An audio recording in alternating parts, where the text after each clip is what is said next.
So welcome everyone. My name's Lesley Head and I'm the President of the Australian Academy of Humanities. A very warm welcome to all of you to this, the first President's Conversation. The Academy is strengthening our contribution to climate change debate this year in the lead up to the COP26 meeting in Glasgow and our own symposium in November. So this conversation is part of that process. I'd like to acknowledge the Ngunnawal people, the traditional custodians of the Canberra region, where the Academy is hosting today's meeting from. I'd also like to acknowledge the Wurundjeri people, where I myself am located in Melbourne, and pay my respects to elders past and present. I know we're spread across many Indigenous lands, and it's great to have everyone with us. A couple of housekeeping matters. If you have any technical difficulties through this session, please contact our Academy events team. Their email is events@humanities.org.au. A bit of Zoom etiquette. The session's being recorded and we'll be uploading it to the Academy's YouTube account. So please remember to mute when not speaking. We're going to use the chat function, not the Q&A function, for questions and comment, please. And we will also be capturing the chat. So we're very happy if anyone wants to share resources that they use in their own teaching. Many of you will have seen already that we've got some resources on the Academy website as well. And if you'd like to chat on Twitter as we go, please use the hashtag PresConvo. So we know that there's increasing research into the emotional labour involved in work on climate change, but there has been limited attention to what this means for university teachers and students. I know from my own experience and from lots of tea room conversations that our topic today is of wide interest in the humanities and social science disciplines. I particularly welcome also any STEM colleagues who are here with us and any school teachers who are with us, because we're aware that although we're focusing on undergraduate university teaching today, that many of these issues are relevant for school teachers as well. And I know I could have invited 20 different people to contribute. So I hope this is just the beginning of a wider conversation. Let me introduce our speakers today. Dr. Blanch Verlie is a postdoctoral fellow at the University of Sydney. She's got a book just out titled Learning to Live with Climate Change, From Anxiety to Transformation. So big congrats, Blanche, on your book. Associate Professor Andrea Gaynor is an environmental historian at the University of Western Australia. Just last week, she was up a tree, I think, trying to save some of the southwest forests. Dr. Tom Ford lectures in English at La Trobe Uni, writing on topics that include Romanticism, Australian literature, and the environmental humanities. Tom also has a new book out next month, How to Read a Poem, 7 Steps. And Dr. Paula Satizabal is a research fellow in human geography at the University of Melbourne, who works on environmental governance and geographies of the sea. She's part of the Holding Space Collective, a group of early career researchers who share a deep sense of discomfort with extractive research practices and the growing precarity in academy. So our process today is that each speaker will give a brief presentation, then we'll have some discussion amongst ourselves, then we'll open it up to the wider audience. So without further ado, let me hand over to Blanche as our first speaker. Yeah, thanks, Lesley, and hi, everyone. Just bear with me while I load some slides. Can we see that? Yep. Thanks so much for having me. I'm really excited to be here. As Lesley said, my name's Blanche. I'm a postdoc researcher at the Sydney Environment Institute at the University of Sydney, and I'm here on stolen and unceded Gadigal country, and I'd like to just begin by paying acknowledgement and respect to elders past, present and emerging. And in doing so, just to also mention that issues of ecological distress are not new to Aboriginal and Torres Strait Islanders. And so if we're wanting to think critically and holistically about teaching in terms of ecological distress and environmental crisis, we need to be making sure we're thinking about how we can do our best to be teaching in decolonial and anti-colonial ways as well. So before I started this postdoc in Sydney, I was completing my PhD at Monash University and teaching at RMIT University in Melbourne. And I'd been teaching at RMIT for about 4 years when I started teaching a course on climate change with Lauren Rickards, who's here today. Shout out to Lauren. And that course formed part of the empirical part of my PhD project. And when I started teaching that course, although it wasn't my intention to look at this, I found that both for students and myself, the emotional intensity of focusing specifically on climate change for a whole semester was really amplified even relative to the other climate change, other sustainability courses that I'd been teaching. And so based on that PhD project and my experience teaching climate change, I've, as Lesley said, thank you, recently published a book. I hope you don't mind the shameless plug, but it's available as a free ebook. And, I like to think that it has something valuable to offer in relation to these conversations. For me, what I'm trying to speak to when I talk about learning to live with climate change, it's about two entwined processes. And the first is what we've often done in, I guess, environmental education around trying to help people understand that we're in relation and connected with the environment. And so for me, thinking about climate as a process of living with others really helps make that clear for me, that climate is not just something out there, but it's a process of being in relation with ourselves and others. But in an era of climate change, thinking relationally about that can be really distressing because that brings to bear just how much we're both not in control of the situation, even though we might have significant influence on it, and also how vulnerable we are to those changing relationships. So learning to live with climate change is about appreciating that relational understanding of climate, but also building the interpersonal capacities to engage with, dwell with, and respond to the affective intensities that can generate.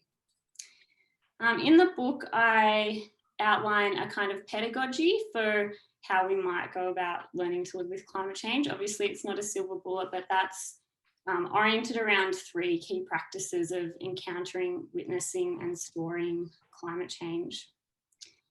What I mainly wanted to speak about today, though, is a particular research paper that has informed that book. And in terms of our theme today of witnessing, it's oriented around what I think is a useful way of thinking about how, as educators, we can witness our students as we ask them to witness environmental degradation and injustice. So this was a paper co-authored with some of my undergraduate students from RMIT in their final year. And in that research, we surveyed Australian environmental educators about their experiences of and strategies for responding to their students' ecological distress. And we tried to put that into a bit of a framework of those key strategies that they were implementing. And although they overlap, we sort of put them in 4 kind of discrete steps. And the first one was around engage. And so this was about helping students to inquire about how they feel, and specifically not judging them for how they feel, nor trying to manipulate them into feeling a particular way, but providing activities that could help them explore and understand and identify what it was that they were feeling. So some suggested activities around that included things like getting students to write journals, engage in some kind of arts-based practices or meditation and those sorts of things. The second strategy was what we called validate, and this was around, in one way or another, normalizing and legitimizing the ways that students were saying or finding out that they feel about climate change or environmental degradation.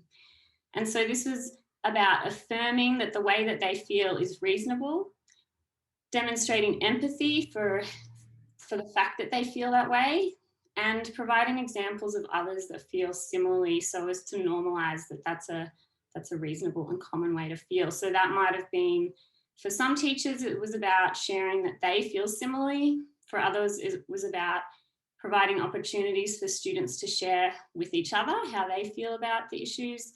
And for others, they were providing examples from further afield of people who feel similarly. So there's a website there called Is This How You Feel, where the website owner has asked climate scientists to write letters about how they feel, and that's quite a useful resource in that term, in that sense.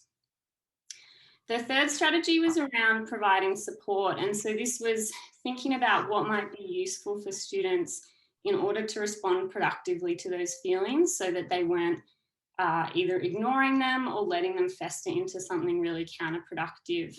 And so that might have been similarly providing a safe space for them to engage and explore those feelings.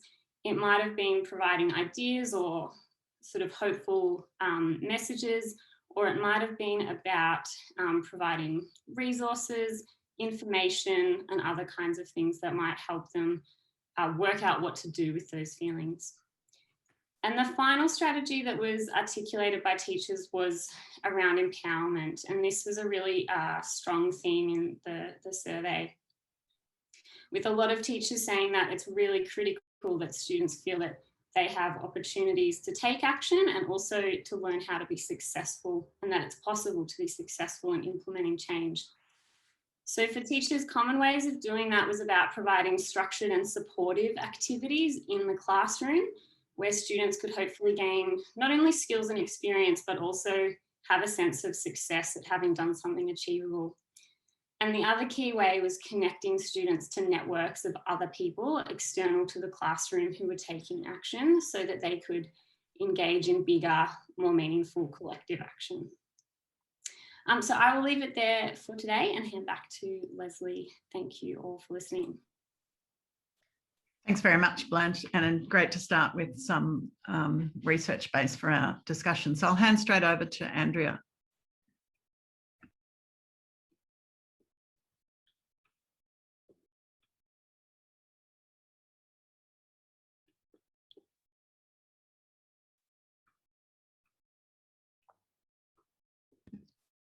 Sorry.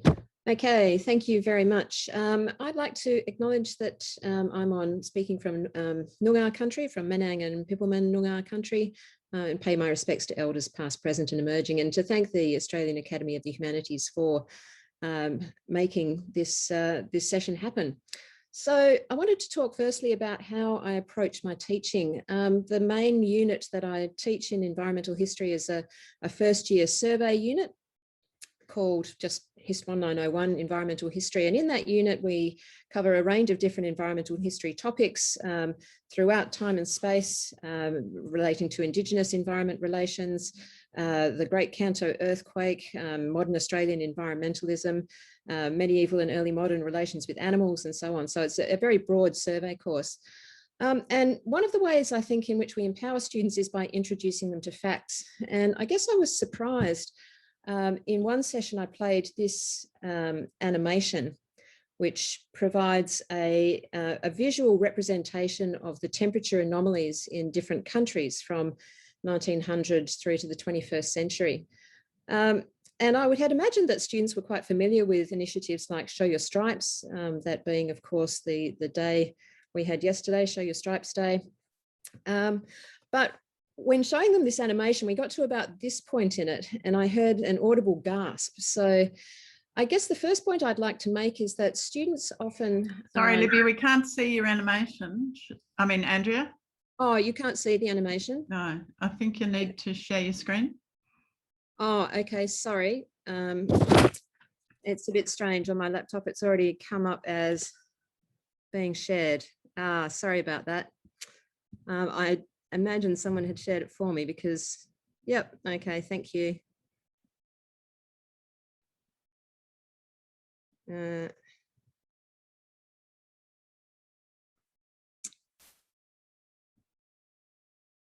Sorry about that. Okay, if someone at your end is able to, oh, no, okay, I'll do it myself.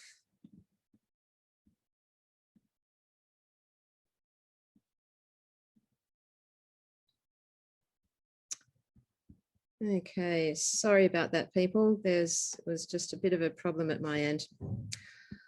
Okay, anyhow, I'll keep talking and you can see the animation now, hopefully, as it plays. So the first point I wanted to make is that students haven't all reached that aha moment where they, the reality of climate change, the reality of the seriousness of the situation we're in hasn't quite sunk in yet. And particularly, I think, for that first year unit, many of the students are yet to arrive at that point. So we need to meet students where they're at.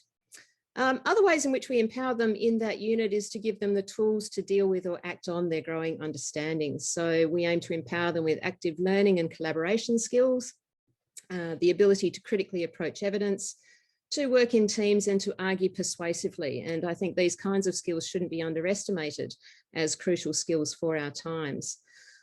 We also inspire students by introducing them to a world of stories. So stories about disasters, about resilience, about environmental wins, just different stories about relations between people and the non-human world that can kind of show them that things can be different, and also that kind of build a sense of a shifting moral universe in which students can position themselves as ethical actors in the moral worlds that we currently inhabit. So I guess cultivating that sense of historical empathy, as well as an understanding that these kinds of things do change.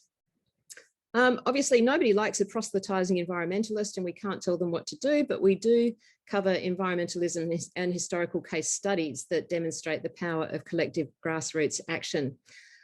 So we do cover Lake Pedder, which of course wasn't a great success, but also the Franklin River, which was. Being a survey course, there's not a whole lot of time for detail. But overall, I think the broad take-home message of the unit is that history shows that people and human environment relations can change.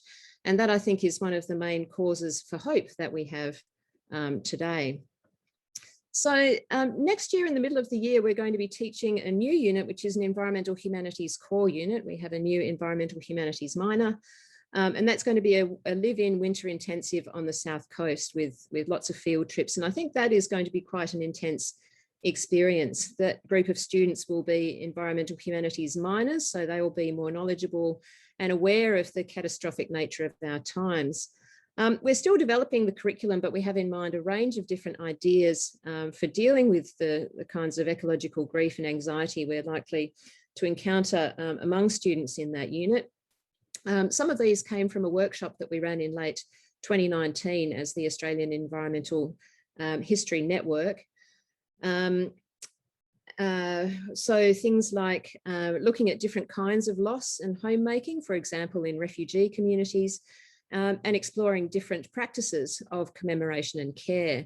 So our idea in that unit is to keep developing those fundamental skills in analysis, teamwork and communication, but also emphasising how the humanities can intervene in environmental crisis.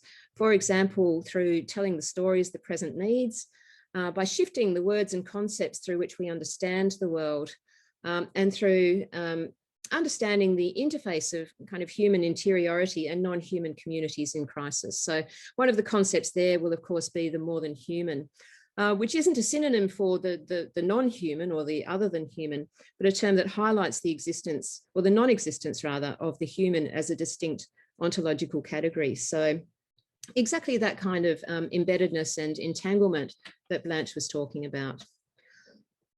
So for myself, and we need to take care of ourselves as well in this context, top of the Australian Psychological Society list of ways to deal with climate change distress, and by extension, eco-distress generally, is to take action. And they probably didn't have tree sitting in mind, but I guess you do what you need to do. They also don't tell you that activism can be really grueling, it can be time consuming, it can be complicated, it can be heartbreaking. And I think that these are probably things that you need to be prepared for.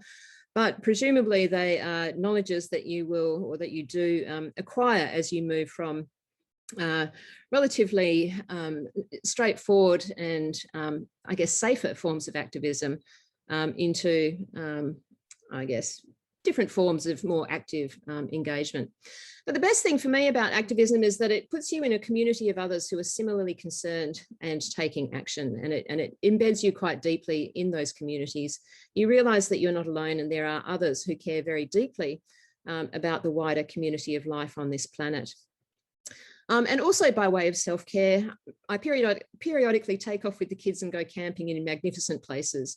And these sort of serve to revive and remind me of the amazing living communities left in the world and provide one reason, and it's one reason among many, why it's all worth fighting for.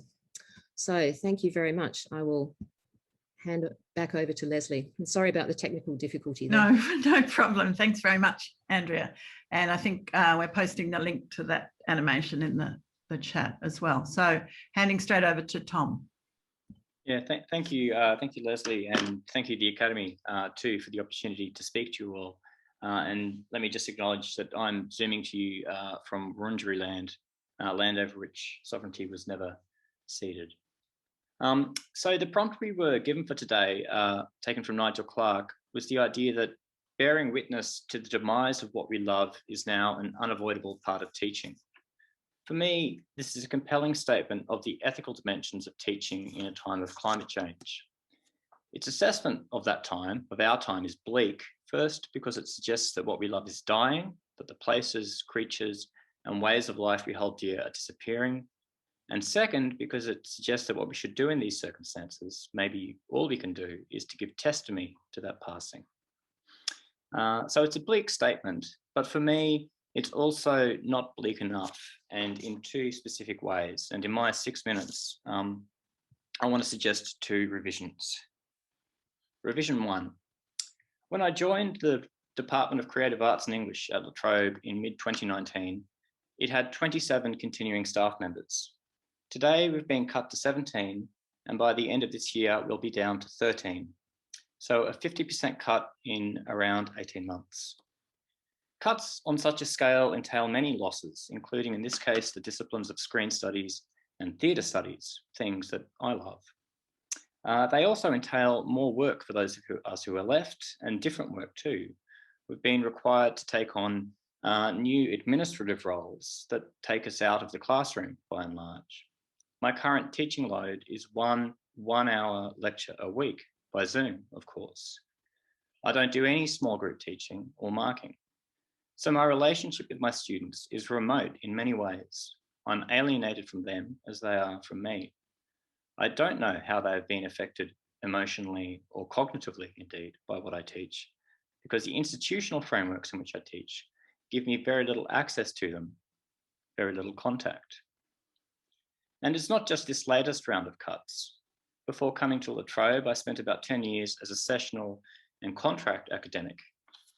That involved many more hours teaching in classrooms, but the subjects I taught, their format, the materials, the approaches, were not shaped by me. Instead, they had been designed by more senior, permanent staff, who typically had very little actual contact with students. Now I've become one of those people, and it's my subjects that are largely delivered by casual sessionals. So the business models of the universities that I have taught in systematically preclude the type of reflective teaching called for by Nigel Clarke, teaching that sees in the relationship between teacher and student an opportunity for ethical action. This is, of course, just my experience, and other people will have had different experiences. But I do think my experience is broadly typical of how universities work today. As both a matter of fact and a matter of policy, teaching is content delivery, which is the first reason why, for me, Nigel Clarke's statement is not bleak enough. His word unavoidable should be replaced by something like impossible. Bearing witness to the demise of what we love is an impossible part of teaching, for it is blocked by the institutions in which we teach. Revision 2. Before it became a secular ethical or pedagogical category, bearing witness was a religious one. The ancient Greek word for witness, the one used in the New Testament in its many verses on witnessing and testifying, is martyrs. From this word, the early church fathers coined the word martyrium for the death of persecuted Christians who, in dying, bore witness to their faith. To bear witness was to be a martyr, which is to say, to be a person put to torture, put to death. And that prehistory of the term entails a strange kind of semantic torsion or twist when it gets applied to the traumatic events of modern history, most paradigmatically, most famously, to Auschwitz, as the philosopher Giorgio Agamben discusses in an essay on the act of witnessing in the writings of Primo Levi. The problem here, and my apologies for oversimplifying this important point, the problem is not just the specifically Christian dimensions of witnessing as martyrdom, as a way of describing the experience of the Shoah. The problem is that, in Primo Levi's words, I'm quoting here, witnesses are by definition survivors, and so all, to some degree, enjoyed a privilege. No one has told the destiny of the common prisoner, since it was not materially possible for him to survive. The dead cannot testify, and those survivors who are able to testify actually cannot testify properly because they did not share the death that they testify about. Their capacity to bear witness is what renders them incapable, finally, of bearing witness. Agamben calls this the paradox of testimony. It's a paradox because Primo Levi's writings are also shaped and motivated in their entirety by the ethical injunction to bear witness, the absolute necessity of testifying to what he had seen, to what had happened, which is precisely what he understands himself to be incapable of doing. Now, I certainly don't mean to draw any easy analogy between the Shoah and our current ecological crisis, certainly not in 6 minutes. But I do think something similar to this paradox of testimony may be in operation when it comes to bearing witness to ecological losses. So there's a second impossibility here, a second revision I want to propose to Nigel Clarke's statement. Bearing witness is impossible, first, practically because our universities prevent it, and second, more fundamentally, because although I recognise the ethical injunction to speak about our ecological crisis and to teach it, the scales of it, of the losses involved, of our inescapable complicities in it, of the centuries of the losses to come, of its vistas of destruction opening out for future generations. These scales mean we can only ever speak about it from this side of the extinction, from the side not of the survivors of the crisis, whoever they may turn out to be, nor from the side of what has been and will be lost, but from the side of its privileged predecessors, of those lucky enough to have lived early in the story, which is to say that ethically, we can only bear witness to our failures to bear witness. So here's my revised statement. Bearing witness to our failure to bear witness to the demise of what we love is now an impossible part of teaching, which is not to say that we should not try and do it anyway. So that's where I think we are today, and thanks for listening. Thanks very much, Tom. Some great challenges there for us to engage with. And I'll hand straight over to Paula. Thank you. Let me just share here. Can you see it? So thanks to Lesley and the Academy for this invitation. I would like to acknowledge the traditional custodians of the seascapes where I live and work, the Bunurong people from the Kulin Nations, and I would like to acknowledge that these seascapes were never ceded, and they were and continue to be Aboriginal country. So I'm standing here with a bit of discomfort to be talking about teaching, because most of the time I see myself more as a student rather than a teacher. So I come from a family of educators. My grandmother, Omaira, dedicated her life to educating women. She founded a school in Bogota, where I'm from. And I remember growing up seeing her prepare speeches and lectures with so much love and care.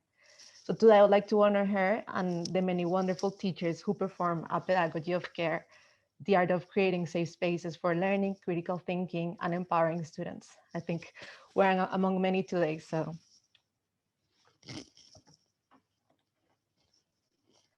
Like many others within the neoliberal university system, my engagement with teaching has been mainly as a casual teacher, either working as a tutor, teaching, co-coordinating subjects, guest lecture, supervising.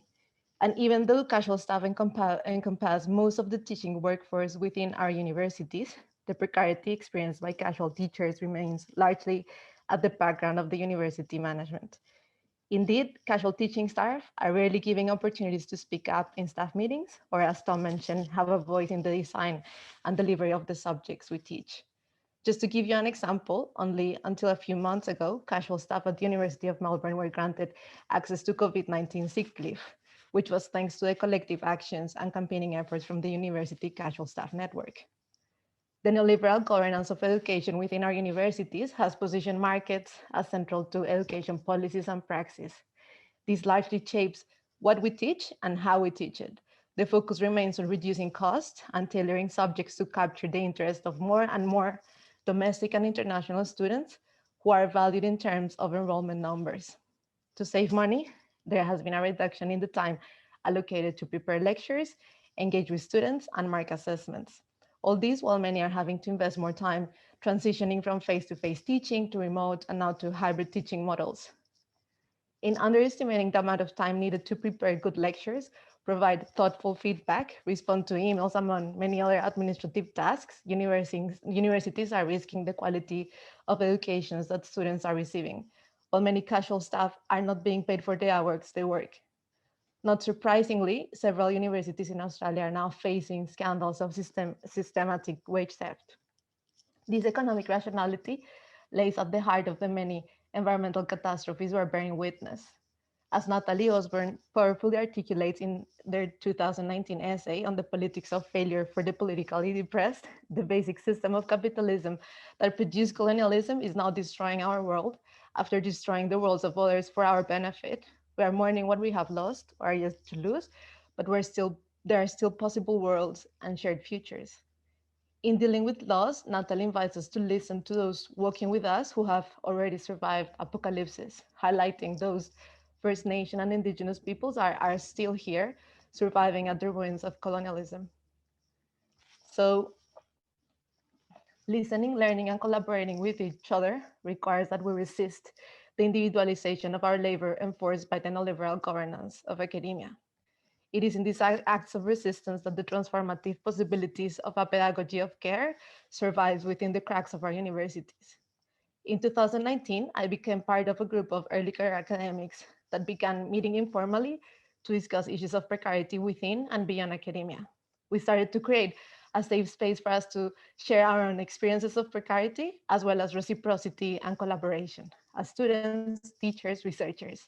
Collectively, we have been approaching precarity through our gendered and lived experiences of systematic inequality, job insecurity, and uneven power relations, where we reflect on how these have impacted our life goals and career pathways. We all share a deep discomfort with this precarity that we inhabit and the extraction that we enact in our research and the teaching practices. Together, we're practicing and experimenting with different methodologies centered on storytelling and active listening. We draw on storytelling as a political act inspired by Indigenous scholars and thinkers as Tara Huska, co-teaching First Nation attorney, wrote in 2019, "Stories move hearts, minds, and bodies." Through our storytelling, we have noticed how difficult it is to articulate and share painful and embodied memories of loss. Many of us are far from home, have lost our jobs, have not seen our families or loved ones, and we're mourning being separated from the communities we work with, from our students, from the places where we work. In this collective process, we acknowledge our silence and absences. Yet our storytelling offers a rupture to the silence, helping us make sense of our unique and shared experiences while allowing us to build a collective memory. So like storytelling, listening is political, and we often fail to listen to certain stories and people. We share Anya Cunningham's desire for a more convivial and caring practices of listening, one that are reflexive of our own positionality and challenge hierarchies and injustice. A listening that takes an active stand and is not only focused on looking outwards, but also committed to looking inwards, challenging our own practices, beliefs, and ideas while inviting and fostering collaboration and reciprocity. You can read more about this process in the intervention we wrote on holding space for alternative futures in academia and beyond in the journal Antipode. Our collective is growing, and there's now 16 of us. So I'd like to acknowledge each and every one of them who are the inspiration and source of this speech and this presentation. But we are not unique. We're seeing more and more early career academics collectivizing our struggles, creating groups and collectives, and sharing some of our reflections in different spaces and formats. Many of us are coming together in solidarity, seeking to enact change. We're unlearning and becoming aware of the ways in which the neoliberal university has shaped and normalized our individualistic and competitive ways of thinking, and practicing our teaching and research. The pandemic has enabled us to meet online and join from different places around the world. Some are joining via Zoom, others listening to the recordings, reading the transcripts of our conversations. We interact via WhatsApp. There are no assessments. No one is evaluating the other. We are learning how to collaborate by doing it, while also being aware of our time constraints, accessibility requirements, and working rhythms. I see these collectives as a manifestation of a pedagogy of care. Our collectivization processes challenge the divide between teachers and students. We're holding space by sharing, listening, and learning what we imagine, and create space for possibility by empowering each other. We're early career academics, and although some within our collective have already left academia, we're still here collectively standing for alternative models of education and futures within our universities. Thank you for listening. Thanks very much, Paula, and very important connections there to the structural issues in education that Tom raised as well. And we'll come back to those questions as we go through the discussion. So I'm now going to ask a question of each of our panelists, and then they're going to ask one another a question. So I'll start with Blanche.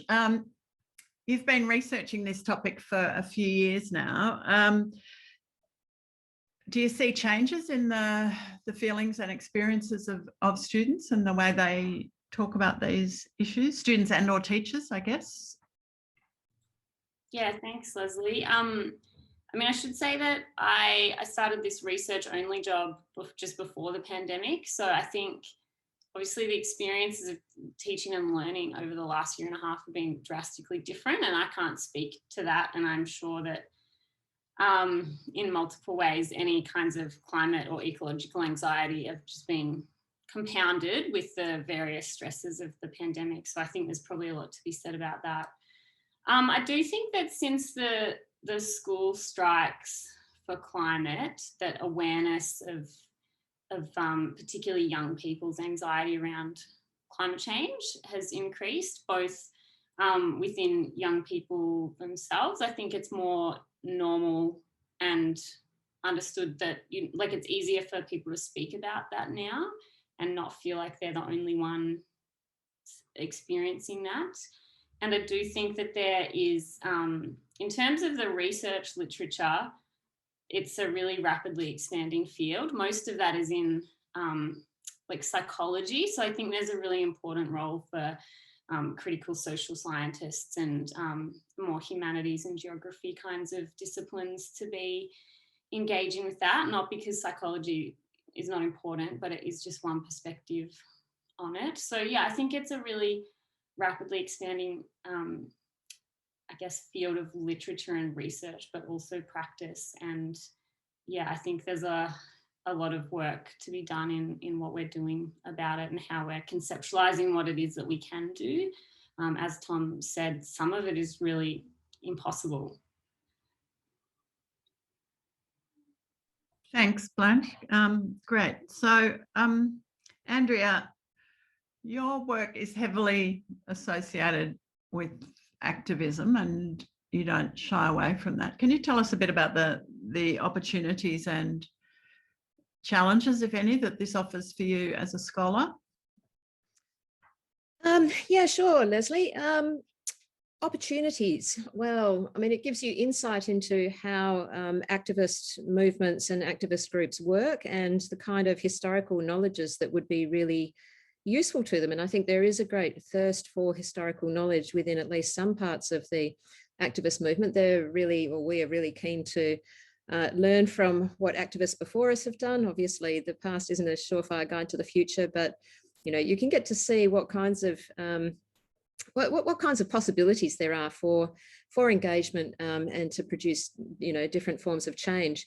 One of the things I think of a fair bit is the extent to which my position and my platform is best used in an activist role or in an academic role, because the two often don't sit especially comfortably together.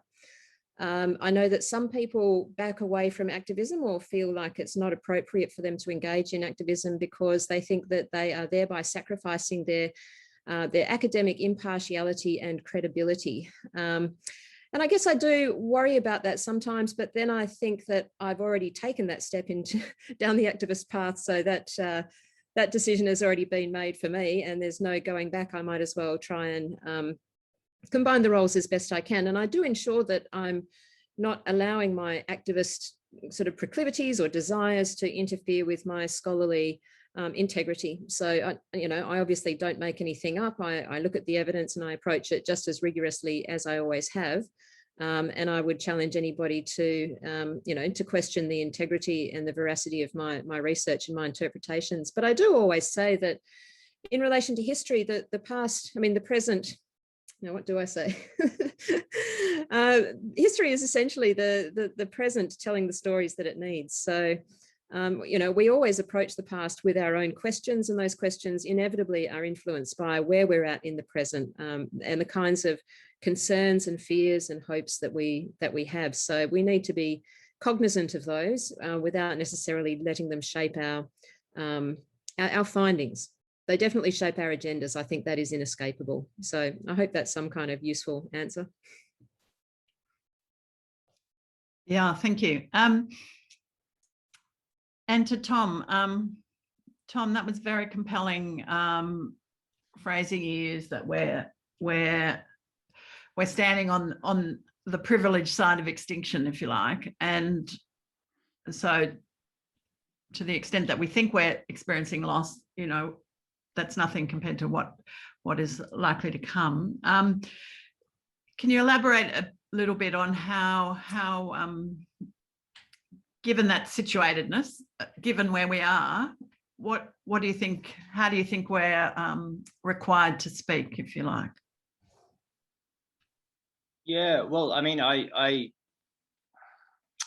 didn't want what I said to be kind of disempowering, or to suggest that we, whereof you cannot speak, thereof you should remain silent. That we should, kind of that we have an ethical injunction to silence. I think quite the opposite. That's what I really liked about the prompt that you invited us to respond to from Nigel Clark, that it is unavoidable. There is a kind of injunction to speak about these matters, but it's not that mode of address, or how we speak it, can't be straightforward, because our positions are compromised, and that they are kind of ethically complicated. So I was trying to get, maybe refining it down into a little paradox is a little bit too neat, that you have to speak about it but you can't speak about it. But that's, it's that kind of doubleness that I think does characterize where we are. And there are lots of different ways that you can kind of address that kind of double bind, if you like, and some, I think people sometimes see kind of aesthetic or poetic or kind of narrative ways as being one way of kind of speaking and not speaking at the same time. I'm a little bit suspicious of that sometimes. I feel like we should also be wary of aestheticizing our position. I think it can be standing on the brink of the apocalypse. It can be a little bit, kind of the vicarious thrills of the ecological sublime. I think that's also a dangerous position. But I guess, in practical terms, what I would suggest maybe is acknowledging those difficulties, acknowledging the kind of doubleness or the double bind that we're in.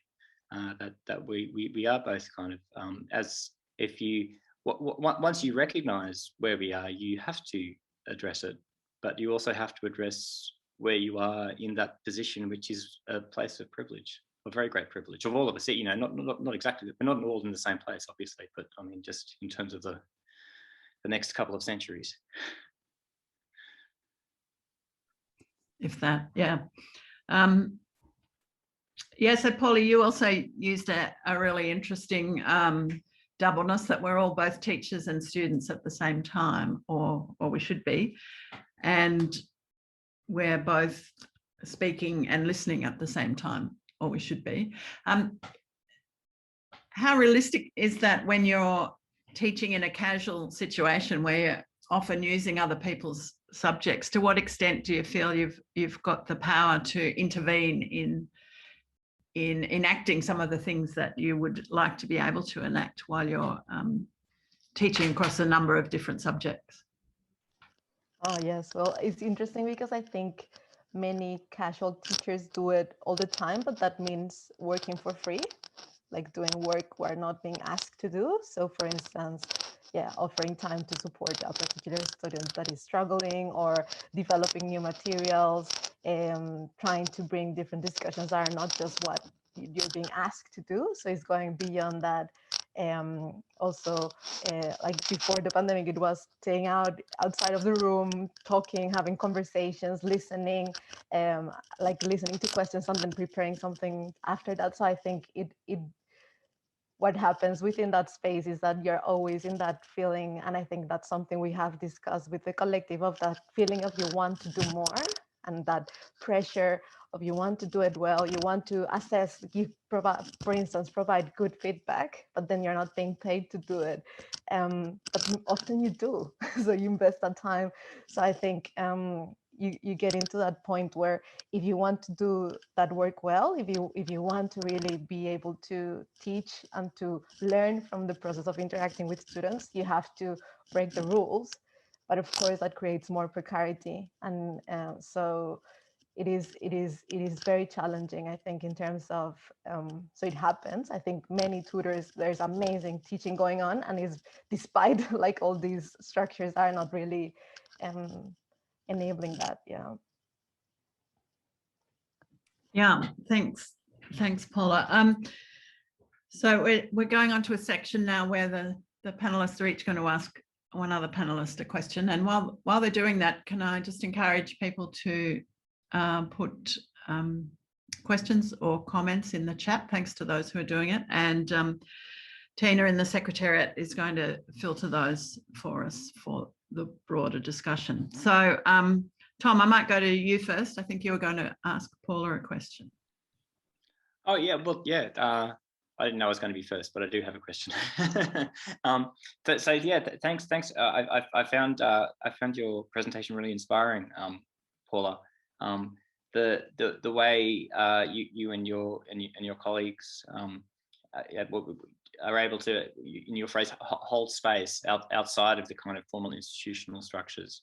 But I guess my question, the way universities work, particularly with casualized teaching, very often they require or kind of depend on casuals in particular doing a whole lot of work that isn't really paid, unwaged work, and often that work is around kind of effective labour and emotional labour. It is around the kind of care for their students and for each other, and without that work, which isn't acknowledged or paid, and without that work they couldn't operate, but they also don't or can't acknowledge it formally. And I guess my question is, like, your holding space is kind of oppositional and resistant. Are you concerned that but are you concerned that in some sense you're also maybe could it be yet another form of like working for the university without having it reflected in your payslip? Yeah, I guess, yeah, the interesting thing I think about the idea of holding space, and I guess it goes back to the discussion of relationality, is that we all have power in regards to something else. Like sometimes even, so as a tutor, you might have power to influence students and to create a space that is safe for them to, and listen to what they're saying and trying to negotiate that with the subject coordinator. So you're always in a position where you can do something. I guess sometimes you have to give up and you can't really do it. But I think something that we've discussed is that the role of that relationality, that we can all do a bit. And of course, sometimes that also means saying, I'm not doing the extra work because I don't want other tutors to have to do the same. But at least there's moments and when you can really try to, when you have a voice, when you are invited to the conversation, when you are in the place and you can bring these elements and highlight how important it is for whoever has the power to perhaps drive change to do it. But I think I also have to acknowledge that, and as I mentioned at the end, many, like some of the members of our collective are not even longer part of academia because they haven't been able to find a job because things are very precarious. So it is a struggle. And I think it goes, I guess, to a question of ethics. If you want to stay here and like create meaningful relations with students and also with your teaching and research, then you can negotiate the moment until that is not really possible. And then maybe you have to find somewhere else to do it. Yeah. Paula, why don't you go on with your question while you're there?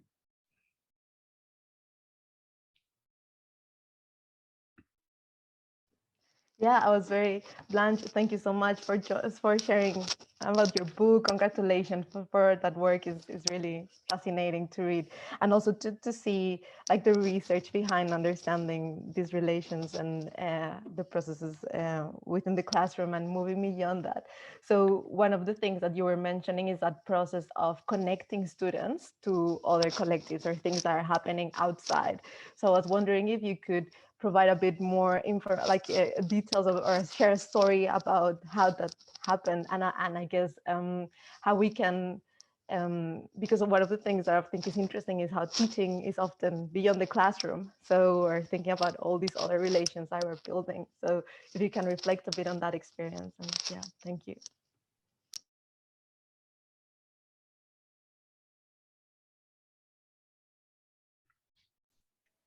Sorry, I was on mute.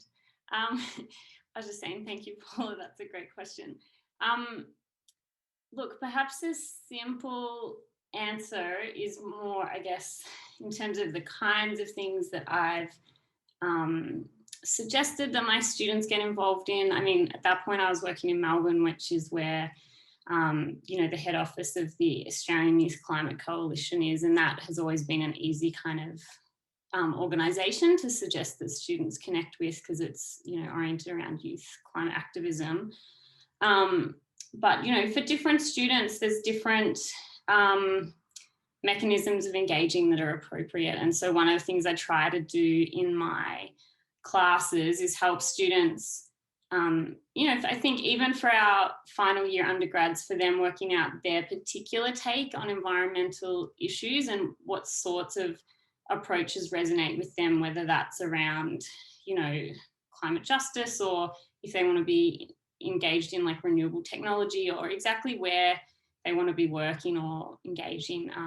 Still quite a challenge for them to understand the different sorts of roles for people in society. So one of the things I really try to get them to do as they're working towards graduating was reflecting on their particular approach and understanding of environmental issues and what was important to them, and then trying to map the networks that they already have, and also thinking about the networks that might exist that they could create around engaging in that particular way, and also trying to connect it to things that they like doing, or things that they're good at. So whether that's around, you know, for some students, they're really into making documentaries.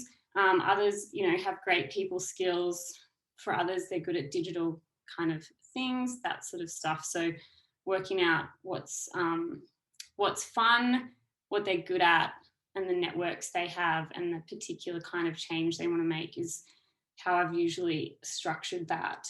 But I think also, so when I was doing this work, I was usually as a casual tutor, similarly to yourself. And part of what I found when I was teaching specifically about climate change was that a lot of my assumptions around professional boundaries between teachers and students had to change, just in order to actually be there as a care, like in what felt like a really acknowledging where they were at, to sort of shut that relationship down at the end of class time, and say I'm only available on email, you know, during these hours, felt really irresponsible. And it is, I think, a really important critique of, you know, as both yourself and Tom have mentioned, around the kinds of relationships that are needed between teachers and students as co-learners in these kinds of times, is institutionally really prevented through the kinds of structures that we have. And I think looking at stuff in the chat around, you know, Newcastle Uni almost appointing a coal boss as a chancellor, and thinking about all of that, I think we need to think collectively about holding our institutions to account for the kinds of harm that they're inflicting on our students. You know, that a lot of teachers are trying their best and they're just making it so hard. So, yeah. Yeah, thanks, Blanche. Why don't you go on with your question? Yeah, so my question was for Andrea. And you sort of spoke about this a bit already, so it is pre-prepared. So hopefully you can just elaborate on it a bit. As a historian, I was wondering if you could speak a little bit about, you know, I often hear people saying things like, you know, climate change or mass extinction is only the kind of current existential threat. And, you know, for past generations, things like nuclear war or war as in general, or also, you know, genocide, colonization, and those sorts of things have been really big existential threats. And maybe this is just the one that's in fashion at the moment.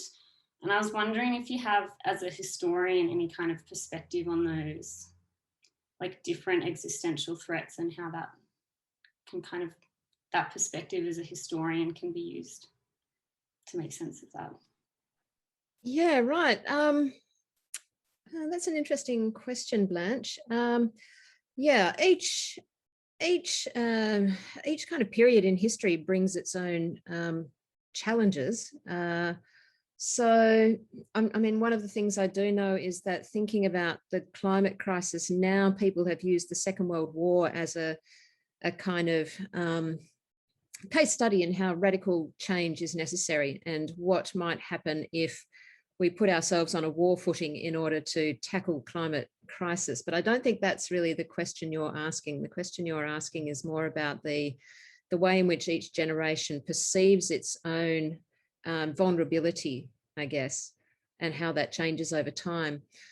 Yeah, I mean, a lot of the past threats have been quite acute. The threat of war, economic depression. People only really grasp those threats, or only really emotionally internalize them and begin to act on them when they become acute, which I guess is one way of highlighting the difference between the response to something acute like the Second World War and the current climate crisis is the kind of temporality of it. Obviously, the climate is a slow burn crisis. We've known about it for a long time, but felt like, oh, we're not quite ready to take action now. It's going to be a bit difficult, and yeah, we're not really ready for it, and we don't have to.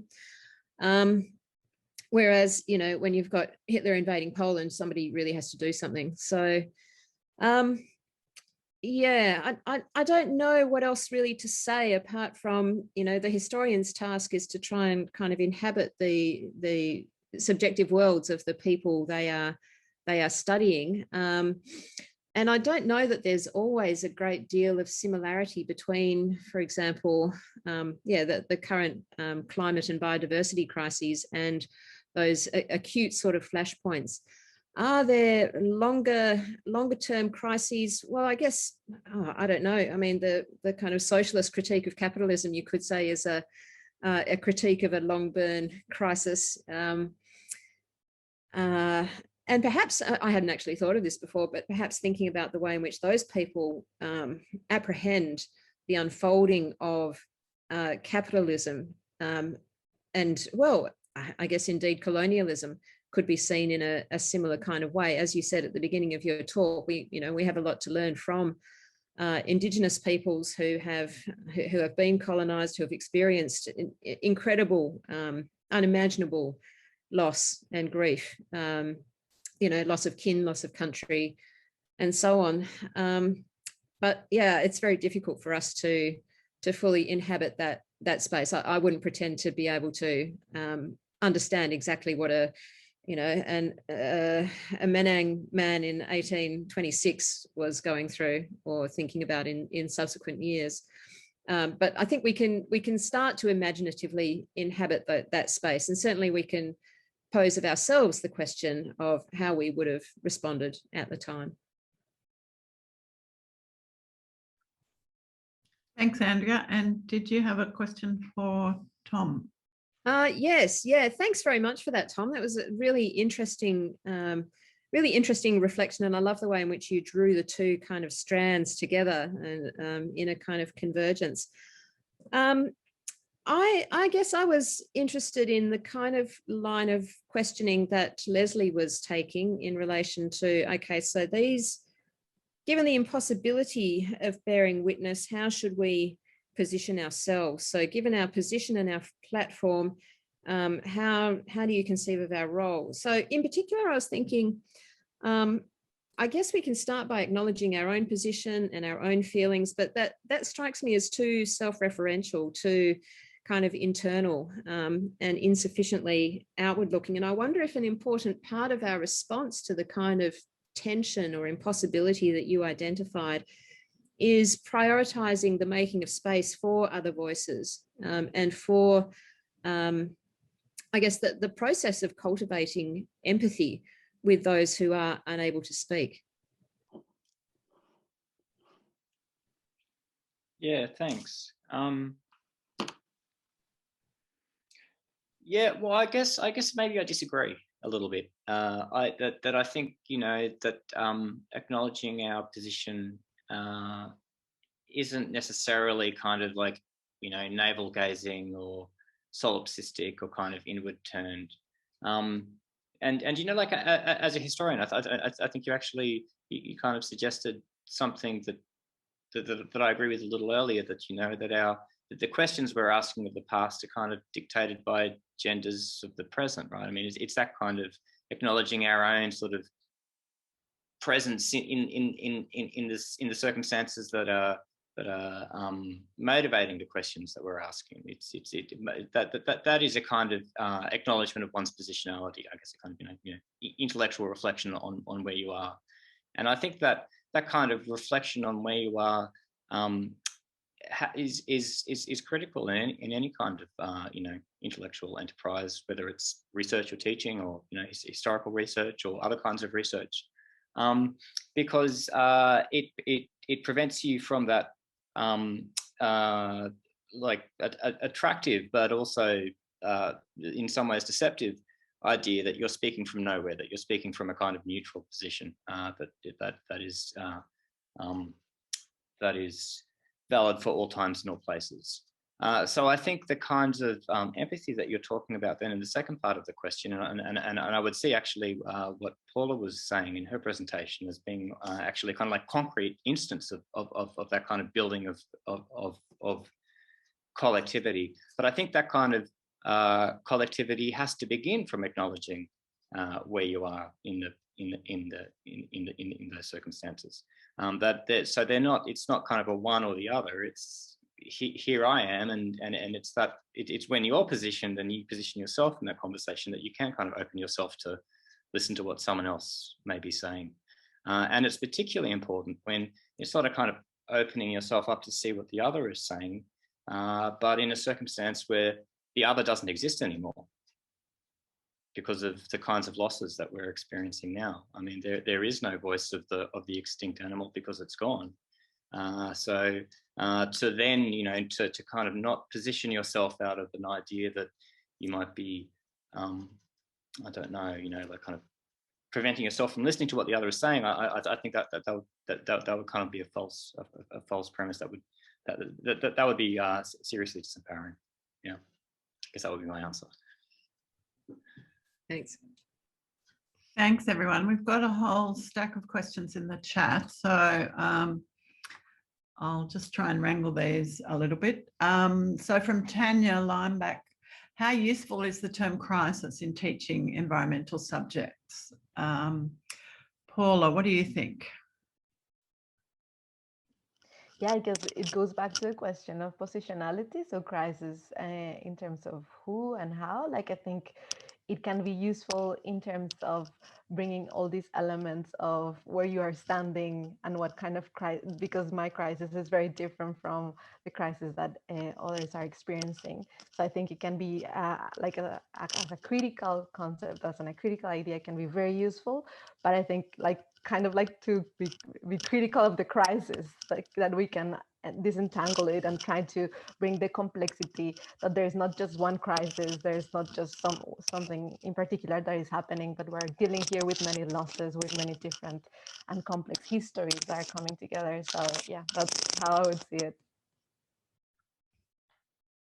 Yeah, thanks. And just to add another layer to that, Tom, I presume in teaching English, you're teaching a lot of subjects that are not environmental per se. To what extent do any of these issues pervade those kinds of subjects?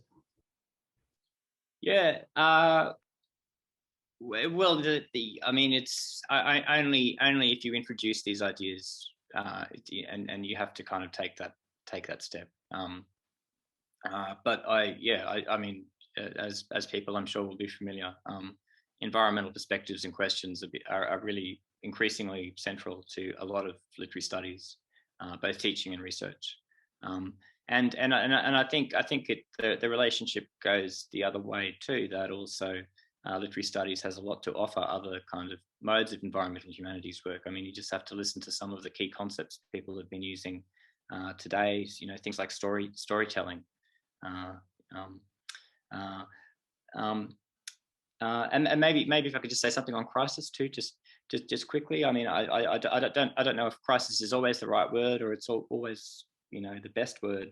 But I think one of the crises that our kind of ecological situation presents us with right now is a kind of crisis of how we think about crisis. That it puts what we think a crisis is in crisis. You know, you've got concepts like slow violence, the kind of like slow attritional grinding nature of climate change, but which also has to be combined with like an utmost sense of emergency, of urgency, of the kind of critical present.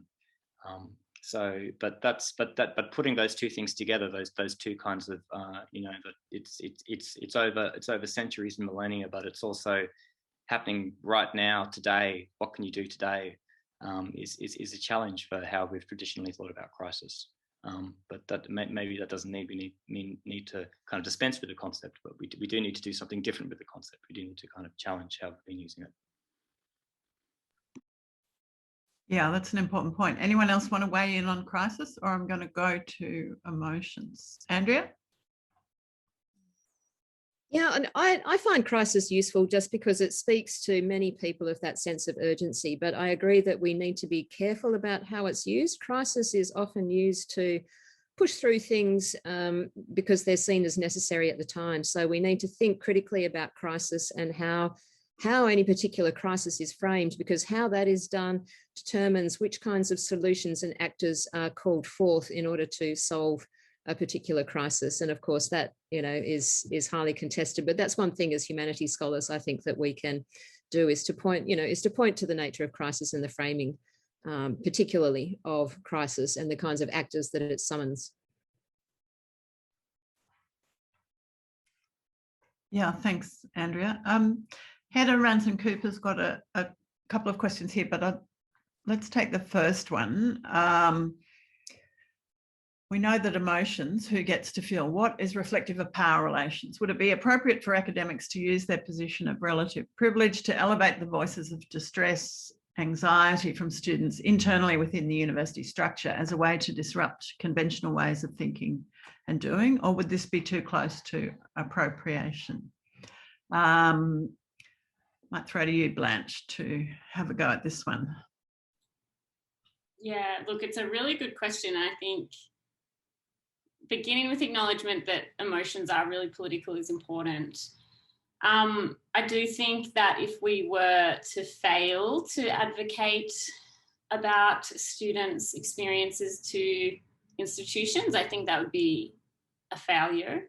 And I guess the question is about, or the challenge is about how we go about doing that. what makes it appropriative. I think that as teachers, there is some kind of duty of care to be an advocate for students. And I think that it is viable and like politically important to be doing that work. But yeah, I guess bearing in mind how to go about that in ways that don't further perpetuate the silencing of students' voices and experiences, and presenting academics as though they're the source of knowledge on the topic is important. And perhaps the way to go about it is doing it in partnership with students rather than speaking on behalf of them.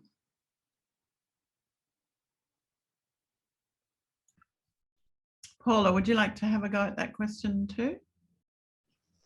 Yes, I was thinking that I guess also by noticing the absences, like for me, it's very striking how in some of the spaces where we're discussing about students, and yet the students are not there to give their voices. So I think, of course, if you are in a position where you can raise some of these issues and you can highlight what is missing, I think, yeah, like that there's a responsibility to do it, but also to open space for students and to others to be part of those conversations, because I think, as we've been discussing, like storytelling and these embodied experiences, these emotions, is very different how you can share them and bring them into discussion when you are detached from it, like the experiences of our students, for instance, with remote learning. That, as Tom was saying, like we've been distanced because of Zoom and all these things. So being able to reflect on that without asking the student it would be just very partial. So I guess bringing and highlighting the importance of creating spaces and hopefully spaces that recognize that kind of labor to ensure that people are listened to. Yeah.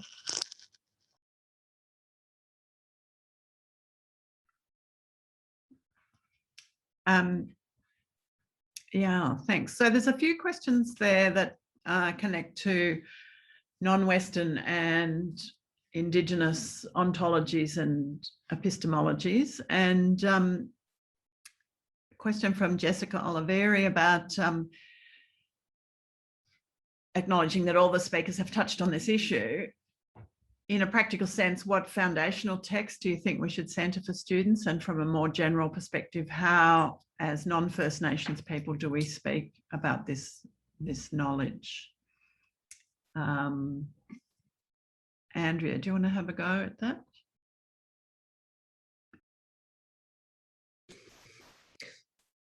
So sorry, the question is about how we engage with First Nations knowledge and experience in the context of climate and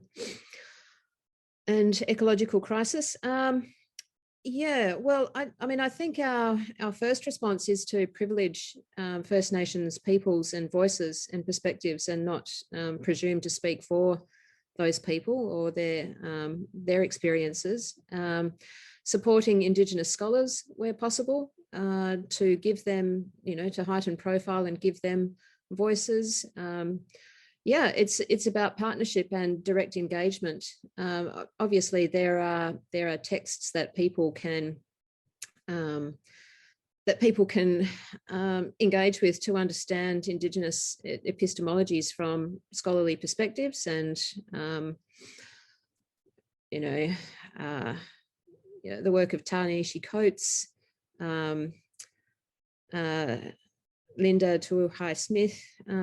There's many scholars that we can turn to, but I think these kinds of issues are best dealt with in personal collaboration. Most of us have Indigenous colleagues. The difficulty is that there are even fewer of them than there are of us, speaking as a non-Indigenous person. And it's hard to impose another burden on their time. So we need to bear in mind the structural difficulties there as well. But that's always my first preference, is for partnership and platforming those perspectives and those people. Paula, I know your collective is trying to centre non-Western ontologies as well, and you referred to some of this in your your talk. Do you want to expand on that a bit for us? Yeah, I guess I completely agree with what Andrea was saying, and I would just add also what we teach. We can think about the topics and look into the way in which we're structuring our subjects. What are we asking our students to read? Like, all those are political decisions that we make and the voices that we can empower through our teaching. And sometimes like something that we've been reflecting a lot is who we cite, who we as researchers encourage other people to read. There's a lot of I guess it is very important to also be very critical of that and enable our students to also get a sense and challenge some of the readings that we're giving, some of the content that we are providing, to hear different voices. I think is an invitation that we need to open that space. And of course that space involves listening to Indigenous peoples, to queer, to like many diverse groups that haven't been part of our classrooms or haven't been given a voice in our teaching. So yes, that. Thanks, Paula. I'm going to go back to an earlier question from Kylie Brass, who's the policy officer for the Academy of Humanities. What's the role for the humanities in addressing climate crisis and climate distress in a nutshell? What's the unique contribution of the humanities? I think we've seen a lot of that today in terms of people talking about how to frame issues, how to identify the kind of structural issues, and seen some of the really great contributions that can come from that. But I'm going to ask each of our panelists to see if they can put this in a nutshell. And Kylie's really interested in this issue because she often has to pitch it to policymakers. So Blanche, I might go to you first. Yeah, sure. Look, I think maybe the easiest way to think about it is just bringing like a human perspective to it all. It's still the case in like mainstream conversations that environmental issues are seen to be best represented with like STEM scientists, and obviously they have a really important role. But, you know, we know through overwhelming research that the majority of people in the wider public don't engage with that kind of knowledge particularly well, or not consistently. So, you know, all the climate communication research is all about sharing human stories and bringing a human perspective to it, and that's what people relate to, for better or for worse. So I think, you know, that the word is in the title or in the name of the humanities, I think can really help us understand that environmental problems are human problems, both in their causes and their impacts. And that's not to deny the importance of other forms of knowledge and thinking about the non-humans as well. But if we really want to catalyse change, I think the humanities have an important role to play. Thanks, Blanche. That's great. Tom, throw to you. Yeah, like a really simple question, Kylie. Thanks. Easy one to answer. Maybe I've got a couple of things to say. I guess I think the humanities, by their nature, are a kind of pluralist, you know, metamorphic, strange, swarming beast, and they don't do anything in a nutshell. That whatever response or whatever they have to offer won't be one thing; it'll be many different things. That said, I think, and maybe this takes up a little bit from what Blanche was just saying. I think there's a bit of a trap or a bit of a danger in assuming that, you know, kind of science, STEM more broadly, gives you kind of a particular kind of strong knowledge, while the humanities deal with emotion and stories and soft waffly things. What I think, and you know, having said the humanities do many things, I think one thing that's really crucial for them to do, or the kind of work that I've tried to do in environmental humanities space, is actually to tell the history or the story of how that division happened. Because I think that division between scientific knowledge and other kinds of, you know, humanistic knowledge is really, well, is part of this crisis. And and to challenge it, we have to understand where it's come from and what purposes it served. So the humanities do many things, but one of the things I think they need to do now is actually to deconstruct the idea that what the sciences and the humanities might do is fundamentally distinct. Thanks, Tom. Andrea, I think you've already answered this question partly, but do you want to add anything? Not really. I mean, my perspective is very similar to Blanche's, that environment is often put in the science space. Even within universities, it's often been quite difficult to pry environment out of the science space for all kinds of institutional and political reasons. But it's pretty evident that we have a lot of scientific knowledge about the basis of the problems we face now, and essentially we haven't been able to resolve them because of people and their relationships, their politics, their cultures, their modes of understanding. And those scientific knowledges are absolutely crucial. We need them as well. They're necessary but not sufficient. We desperately need to understand people. We need to understand how it is that people do what they do, why they think what they think, how they relate. And the nature of the problems we face is such that we're going to need all of the knowledges and all of the tactics we have in order to address it. So yes, I think Libby said that care and listening are some of the qualities or skills that humanities scholars and humanities training bring to the apprehension of and resolution of environmental issues. And I entirely agree with that. It's about imagining other worlds. It's about storying. It's about all of these things we've been talking about. And I think it's absolutely crucial. And Paula, you work more at the what we might think of as the social science end of the house. How would you see this issue? Yeah, I think I completely agree with what has been said, and also like these critical methods of inquiry, like you're being critical about the concepts, about the ideas that you have of the world. And of course that creates space for many important conversations to understand what we think is a crisis, what we think is the environment, all these very central questions to of study. So I think, yeah, I would define it as critical methods of inquiry and listening and learning from those.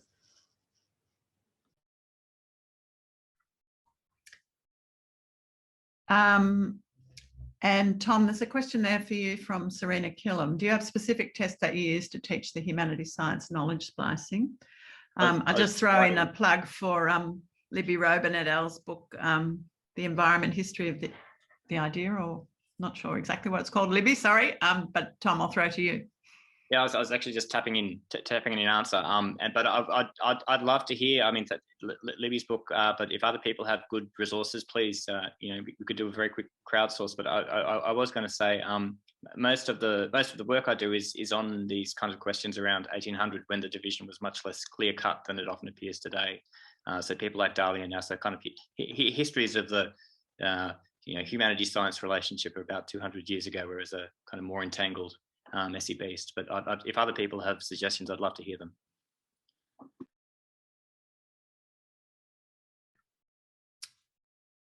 Thanks, everyone. So we've got about 5 minutes left. Is there anyone, I'll probably miss some questions in the chat, but is there anyone in the audience who just wants to jump in and say something? Just yell out at me. Be great to hear from any of our STEM colleagues who are present, whether there's something here that you would like to engage with, intersect with.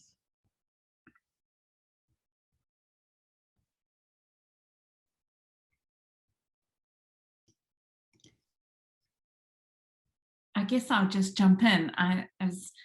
I'm completely intrigued and challenged by teaching climate change and having the realization very quickly that need to provide the care and not being at all proficient in that side of it. It's like, these are the facts, it doesn't look good, see you later. And so to Blanche's commentary there. I'd like some tools.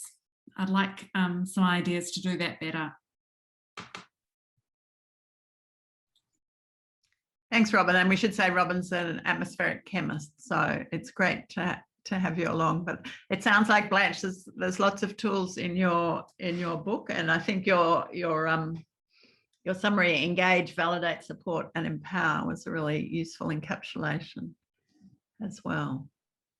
Yeah, thank you. And look, I think the part that I didn't get to from that survey is that all those teachers that, well, not all, but I'm not sure if we have data on whether it was all, but a strong theme was teachers feeling really challenged and not having answers and not knowing what to do. And I think, I guess in my experience, I've just started trying to be really honest with my students. And so even just saying, I know that this is really heavy and I don't have answers on how we're going to fix it, and I don't have an easy solution for you. There's lots of, great things that we can do. There's lots of great things people are doing. But, it's really hard. And I think that just acknowledging that can do a lot, and then asking students for feedback about what's working for them, what they need. I just find trying to be as honest as possible can be useful, but there's really big challenges as well. And there is some research on the toll on environmental teachers as well. Like, it's not just students that are distressed, and we know that from work like Lesley's on the emotional distress of climate scientists, but it's true of environmental educators as well. And so being aware that how that manifests for ourselves in terms of feeling like helpless and incompetent in the work that we're doing is important too, but to realize that's not your personal flaw, but to just be honest about that, and maybe we can, grapple through and come up with something eventually. I know it's not like a particularly inspiring answer, but it's a very inspiring answer. And I found this session very inspiring. These are pretty heavy topics, and it's great, I think, as we just wrap up, to be sharing these experiences and resources. Yes, thank you everyone for all the tools in the chat. We will capture all that and put them on the website as well. But I just want to finish by thanking all our panelists for such an engaging discussion, thanking our audience for participating so strongly in the chat and in the questions, and particularly thank our panelists for bringing into view the structural situation of universities and education, and the way that interacts so strongly with the very idea that we can teach in this in the way that we hope we might be able to be. So looking forward to more connections on this topic, and thank you very much for joining us, and thank you particularly to the Secretariat at the Academy for all the logistics and work in the background. Thanks very much, everyone, and have a great day.